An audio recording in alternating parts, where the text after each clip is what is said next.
কি রে, ঠিক কথা বলেছিলি তো? আরে হ্যাঁ বাবা হ্যাঁ, আসার আগেও কল দিয়েছিলাম। হয়েছে? তাহলে উঠে আসবে না।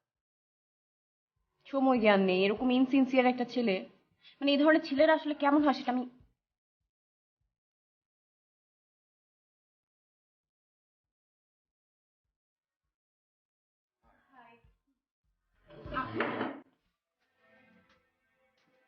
আপনি?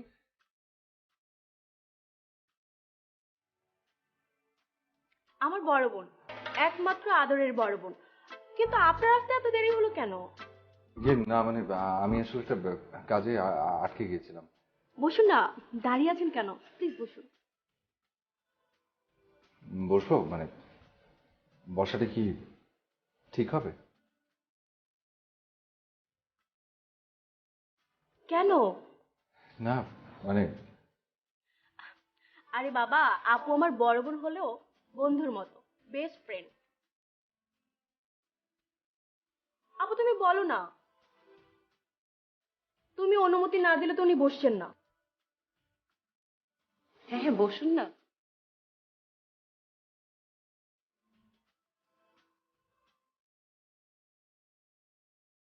Thank you, thank you so much. ইয়ে আজ আবার বকাঝকা করবেন না তো? আপনি এসব কি বলছেন? আপু কেন আপনাকে বকাঝকা করবে? না না, করতেই পারেন। অনেকেই আছেন যাদের বকাঝকা করতে না পারলে আবার পেটের ব্যথা হজম হয় নাকি না?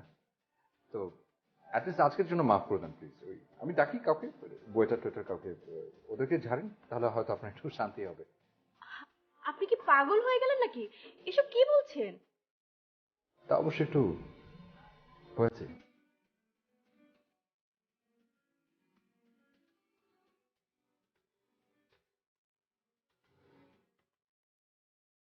তোকে যে একটা লোকের কথা বলেছিলাম না, যে আমাকে গাড়ি ধাক্কা দিয়েছিল, আমাকে ফলো করছিল একটা। হ্যাঁ হ্যাঁ, এক অসভ্য অভদ্র বেহায়া লোক। জি ওটা আমি।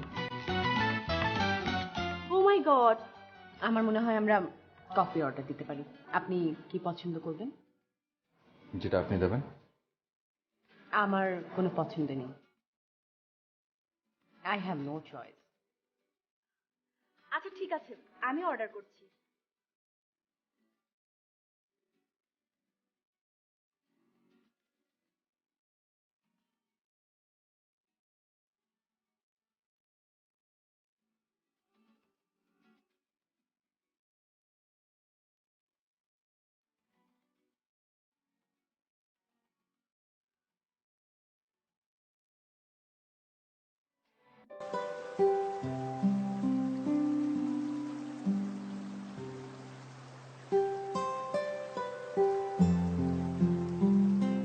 আপু, তুমি কিন্তু কিছুই বলনি। সবকিছু ঠিকঠাক ছিল তো? হ্যাঁ, ছেলে ভালো। রিয়েলি? তাহলে এই যে তুমি কত গালাগালি করেছিলে, অশুভ অভদ্র কত কি। ওটা তো আমি এমনি বলেছি।